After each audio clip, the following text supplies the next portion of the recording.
What's up, Kansas City? I'm Brionna Garlington, Cascade Media Group, and for Pastor's Corner, I have the pleasure of being here with Dr. Rev. Wallace S. Hartsfeild II, pastor of Missionary Metropolitan Baptist Church. So tell me how you're doing today. I'm doing all right. That's wonderful. Can you tell me about your church and you as a pastor? Metropolitan is a 115-year-old church. It's a church that has had less than 10 pastors in that time. Obviously, the one that was the longest was my predecessor and father, Wallace Hartsfeild Sr. I've been here since 2008. Came back from Atlanta, where I had been there for about 25 years, doing both higher education and pastoring. Okay. Well, your church is one of the very few that has something specifically for the youth called Youth Fellowship. How do you believe that your youth and your congregation are loving this program, and what exactly is it? Well, first of all, the Youth Fellowship is an opportunity for the youth to have their own worship experience, one that is designed by them, one that is applicable to what they are dealing with. Those who are taking part in it seem to really enjoy it. It's a slower process than I anticipated it being. When I was in Atlanta, it was really big there. We had about 200 youth that would participate in it on a regular basis. And there are some churches around the country that have as many, for example, Floyd Flakes there in New York has a little more than 2,000 youth weekly that take part in their fellowship. But it's a worship experience designed specifically for the youth. Catching on slow, but catching on for sure here at the church, because the youth seem to enjoy it. And I didn't want them to feel as if they always had to be subjected to a worship experience that did not necessarily always address where they were. What they needed. So your congregation has developed a scholarship ministry. And do you believe that higher education is a problem and it's harder to reach for our youth in our community? Yeah, I think there are many factors that go along with that. One, I think it begins with what happens in our homes.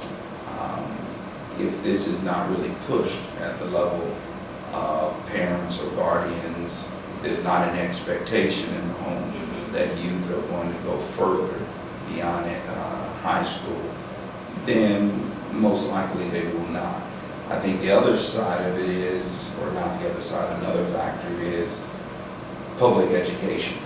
Right now, the majority of our youth are part of public schools, and public schools really have not had a real good record with sending our kids to college, and that's for many different factors that I know that we don't necessarily need to get into here, but that's a real problem. And then the money.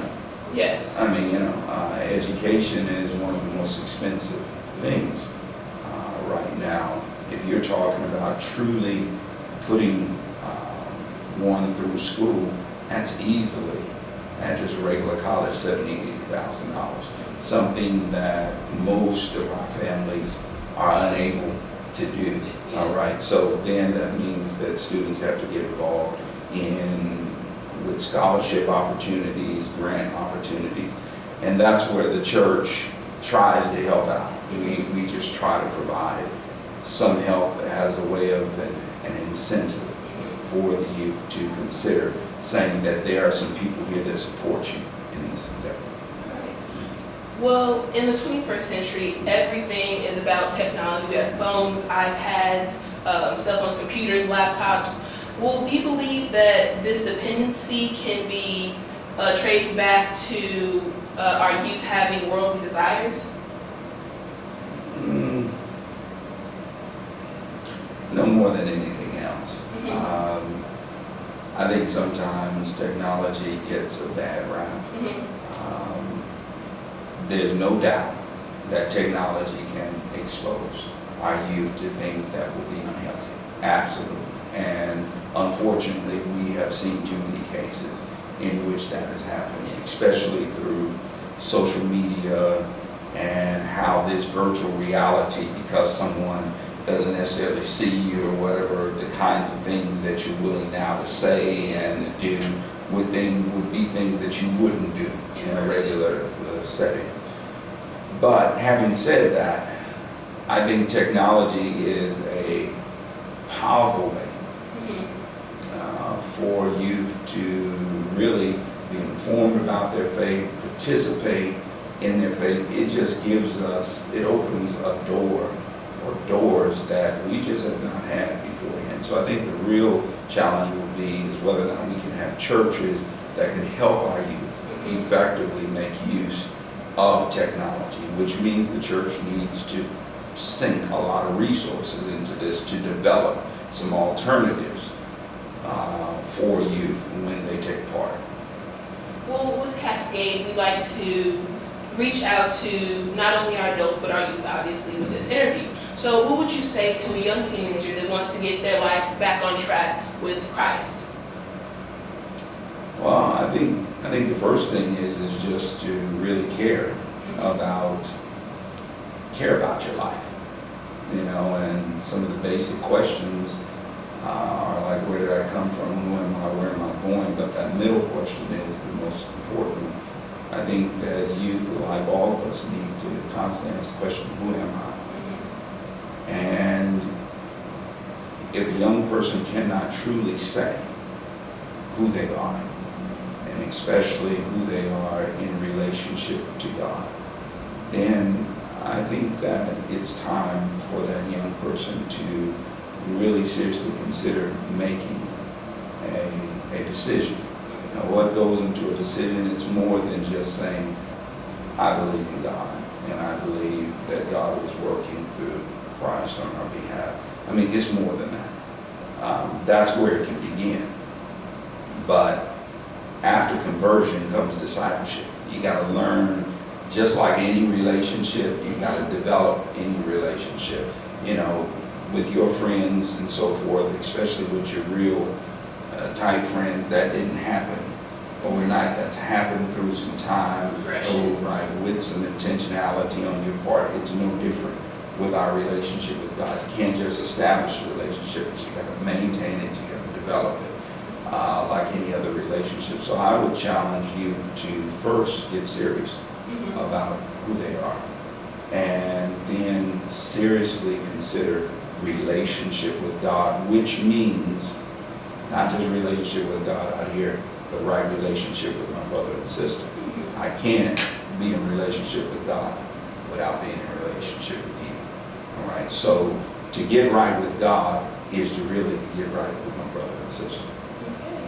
Well, for those who would like to come to some of your services, get prayer, how can we contact your church or you or some of your church services?